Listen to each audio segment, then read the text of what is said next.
On behalf of Transit Chamber, as I said, a warm welcome to all my journalist friends as well as Transit Chamber members and office bearers. My friend Gerrit Teshome, the Consul of Ethiopia, is here. Our chamber is planning a business delegation to Ethiopia, to a great country, and Ethiopia is known as the #1 non-corrupt country, African country in African continent. When Ethiopia adopted for the democracy and His Excellency Zenawi, the Prime Minister, took over as the Prime Minister, and he just changed the whole scenario. He ruthlessly dealt with the corruption in the country. He started interacting with the countries outside of the periphery within the African continent because he thought, and he was a great friend of our country. He died, of course, about 4-5 months back or 6 months back, roughly about, yeah, about 7 months back. But before that, our Prime Minister Manmohan Singh had been there. They had very fruitful interactive meetings there.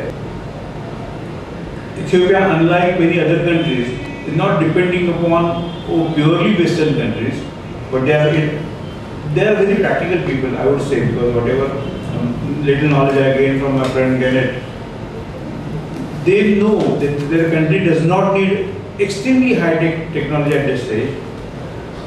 So Indian technology is a very ideal technology, what they have got a firm belief in, and they are using our technology. They are importing Indian small and medium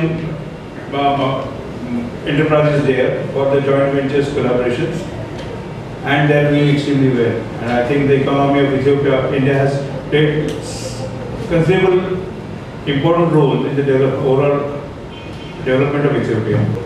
But Ethiopian government never, all the accounts were clear, all the information was clear, total transparency was there, and Ethiopia was attaining 11.5% growth in GDP.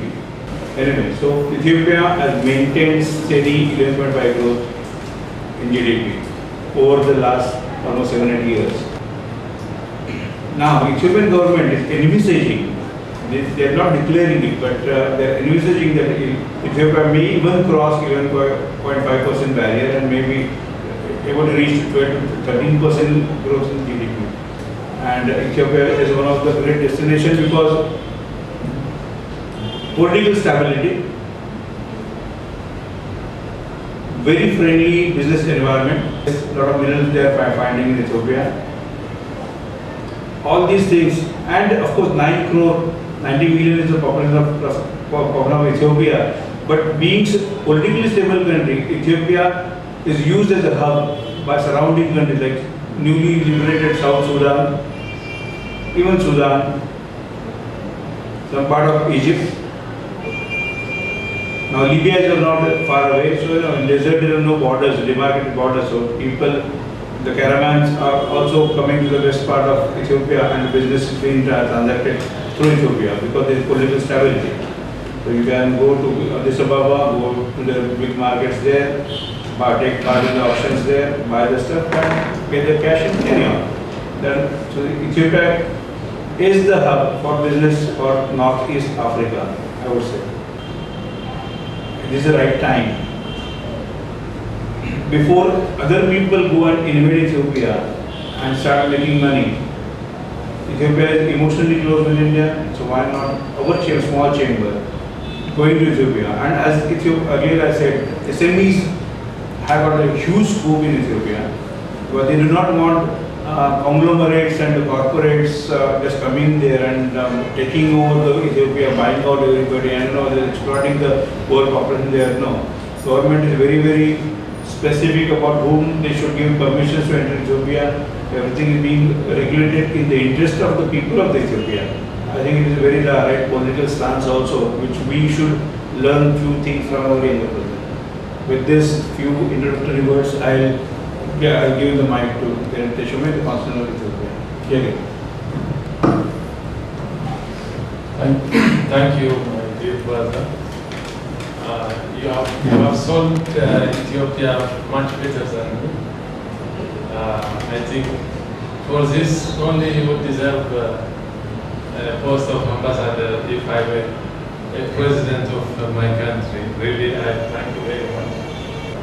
Ethiopia has a lot to offer. You know, it's not a barren land, only a barren land. A good for second country. It has very good natural resources. It has good natural resources like fertile land that can be used for the agricultural development. Ethiopia has achieved and been achieving significant economic growth for about 9 and 10 years, with an average growth rate of 10 and 11%. And last year only the country has achieved 11.4, I think. Yeah, percent annual GDP growth. So this momentum would continue definitely, because if you look the current 5-year growth and transformation plan of the government, which begins in the year 2010 and this in the 2014. It looks into the growth of 11% to 14.9%. Between these two ranges, with high case scenario, we are expecting for 14.9%, and with current momentum, on base case scenario, we will maintain the current economic growth, which is 11 point something percent. This year we have achieved 11.4, I think. Especially manufacturing, processing, agro-processing, agriculture in the field of horticulture, floriculture, and other areas like sugarcane development, cotton cultivation, palm tree, and palm oil tree and rubber tree plantation. All these are open for large-scale farming. So these areas are given support by the government, including subsidized lease rate, tax holidays, exemption of duty taxes from import duty taxes of machinery and equipment related to the project, and 100% profit repatriation, and all sorts of incentives, tax holiday. All are, entitled for investors.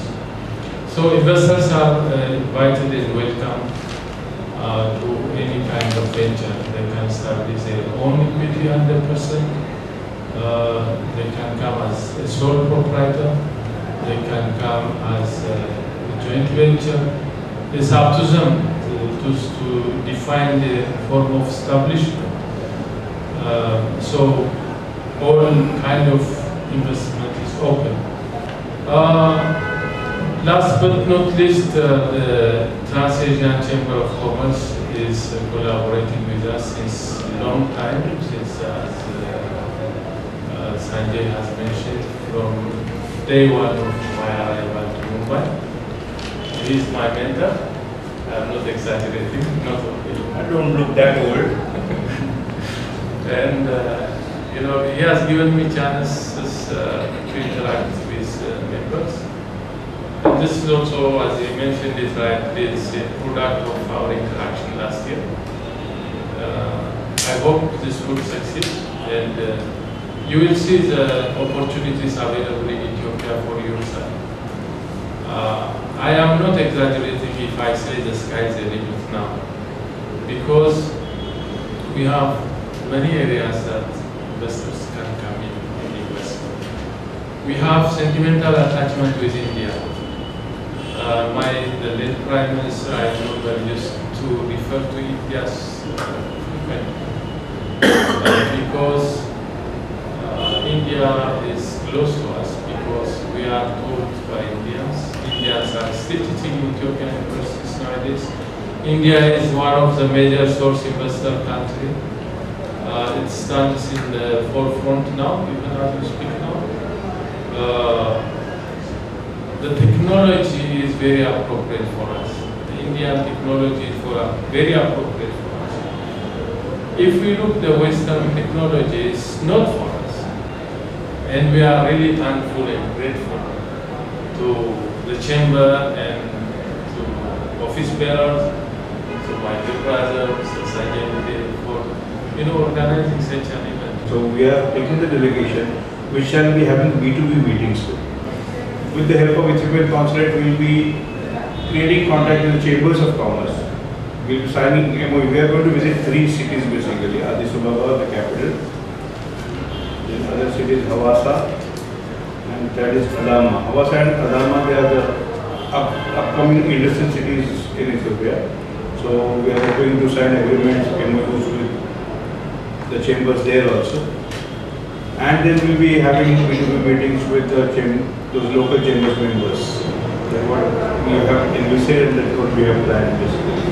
And to just quote a small example, like Captain Nair of Leela, he started selling his Leela lace in one of our exhibitions in Yugoslavia.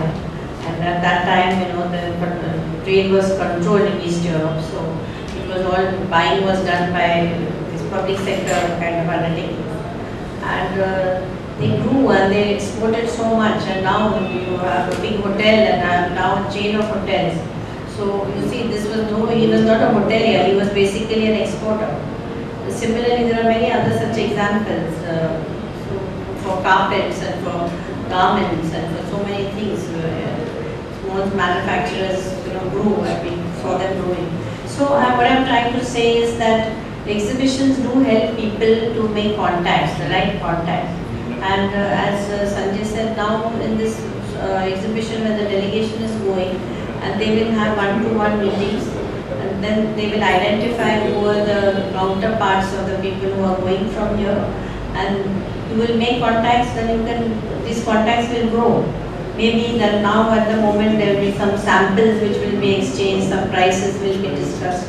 And after that, there will be, this will grow and it will probably result in some good benefit for our people as well as their people, the Ethiopian people. So I think it's a good idea to have a trade fair. Colonel, would you like to share? You have got a vast experience of business doing in the country, outside the country because you are in the ground.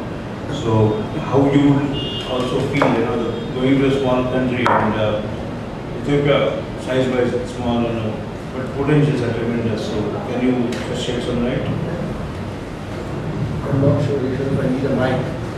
My voice is quite sonorous. Right, you can hear me. Yes, I have been discussing with them just before we met here. From the group point of view, I think Hinduja Group is a conglomerate. And we have diversified in almost all kind of businesses in infrastructure. Especially coming to, there was a recent meet in Davos and our group promoters, they announced that we will be getting into this continent, especially in the Eastern Africa. And the very first day was from Ethiopia and going down the eastern sector. Areas that I think can be identified in your country is the infrastructure, essentially the railways, the roads, bridges. This is where our strengths lie, and so it's a route.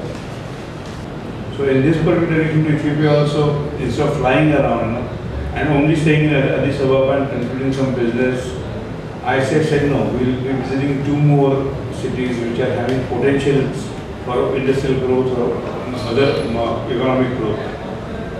So Janet was kind enough to suggest me Hawassa and Adama, these are upcoming cities in Ethiopia. So when the delegation goes there, let the delegates enjoy, to breathe the air of different areas within Ethiopia, and then you get to know the culture more. The interaction will be more. Also you can meet a lot of people on the way and you can interact, exchange the cards. That is how the people-to-people contact we are trying to establish by taking the delegation with you.